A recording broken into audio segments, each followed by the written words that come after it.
Hi. Okay, so those of you who are part of my Civil War after school program, if you're seeing this video, it's a good chance we've had some rain. We've not been able to go outside and actually fire the Enfield rifled musket as we hoped we would do, which is fine. It's actually a good occasion to be able to do it this way, because what I'm going to have Christy do, my son, is he's actually going to fire a live round, okay, the paper cartridge, which would include the black powder, and the mini ball, which is the conical bullet, and he's going to go through that process and actually fire, and it's good that you're going to get to see exactly how the gun fires, and the sound, the intensity of the gun firing is a lot different than if he's going to fire a blank. And we'll actually show you both. We're going to show you a live round, then after that we're going to show you what it looks like to fire a blank. And it's going to be a totally different sound and experience, and you'll kind of get to see how we would process, or how we would go through the process of loading and then firing if we were doing a reenactment. So we're going to take Christy through this process, and it's called load in 9 times. So here we go. Load in 9 times, load. Handle, cartridge. Tear, cartridge. Okay, so with this, Christy's going to charge the cartridge. So he's going to charge the cartridge. He's going to pour the black powder down the muzzle, or the business end of the rifle. Okay, and after he's sure that he's gotten all the black powder down, he's then going to pull the conical bullet from the paper.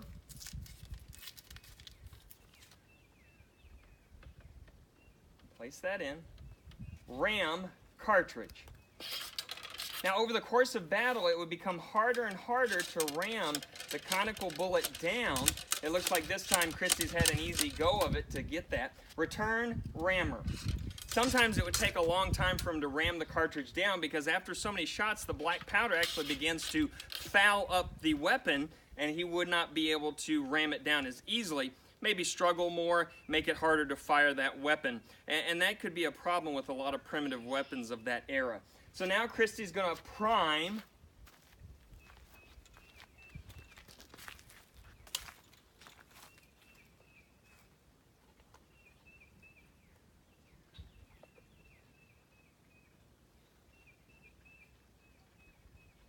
Shoulder, arms. At this point, once the soldier has come to this point, he is ready to fire his weapon, and the captain within a company, or maybe the colonel within a regiment, would at this point know that the men were ready to fire. So Christy's going to turn, and we're going to get him ready to fire down there in the woods.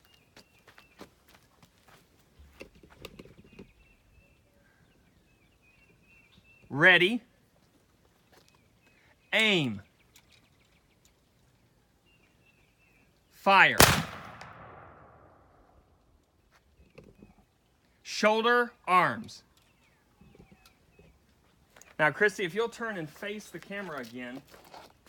So at this point, they would return back to shoulder, arms, and then they would be ready to take the next step of orders. It might be to change positions. It might be to fire again. There's a number of things that could have happened. Now Christy's going to demonstrate a reenactor's loading, and how we would do it as reenactors using just the black powder, which would be the blank.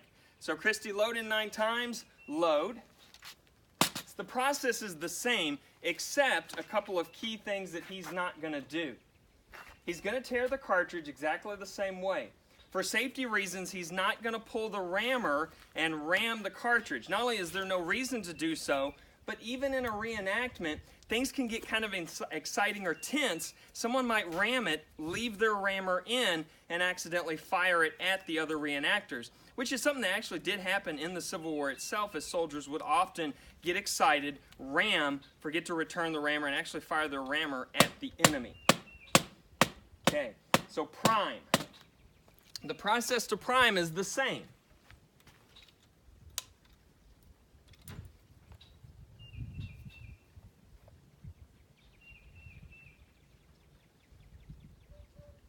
Shoulder, arms.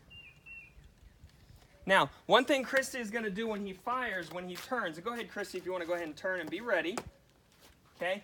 He's actually going to elevate the rifle quite a bit further in the air than what we had a second ago, simply because if the other reenactors were close enough, so that you didn't actually potentially hurt them with the black powder, you would actually elevate your rifle quite a bit, so the black powder burning would actually oftentimes go over people's heads. Safety is number one when it comes to reenactments, and so you'll see Christy elevate the rifle quite a bit when he fires this time. So, ready, aim, fire.